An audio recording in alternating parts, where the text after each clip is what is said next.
আমরা সমাজে উড়ে আসি নাই, আমরা এই দেশের নাগরিক। আমরা বসেন বসেন, আমরা ট্যাক্স হোল্ডার নাগরিক, ট্যাক্স দেই আমরা, ট্যাক্স।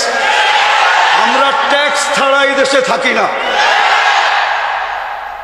আপনারা বসেন, আপনারা বসেন। আমাদের দেশের কালচার এটা হয়ে গেছে, সবাই হুজুরদের কথা বলে কিন্তু হুজুরদেরকে আন্ডার এস্টিমেট করে। আমি পায়ে হাত দিয়ে বলবো, আমাকে কেউ আন্ডার এস্টিমেট করেন না। আমরা সর্বওয়াজ মাহফিলে এটা ভুগতেছি আজকে 16 বছর ধরে না, আমরা জন্ম থেকে জ্বলছি। কেন আমি কিন্তু ওয়াজ মাহফিলে আসি, আমরা অনুদান দিয়ে সার্বিক সহযোগিতা করে এখানে এসে দাঁড়াই। আর অনেক সবার কথা বলছি না, অনেক বক্তা আছে অর্থের বিনিময়ে এখানে আসে। বিচার করতে হবে।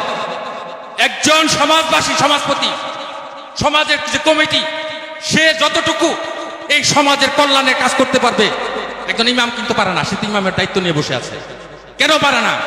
আমাদের সভাপতি সাহেব, আপনাদের সভাপতি সাহেব এটা একটু ত্রুটি করেন নাই। আমার বিশ্বাস পরিপূর্ণ দিক নির্দেশনা হয়ে গেছে। সভাপতি সাহেব যেই কথাগুলো বললেন ওইগুলোই আমাদের পাথেওর জন্য যথেষ্ট।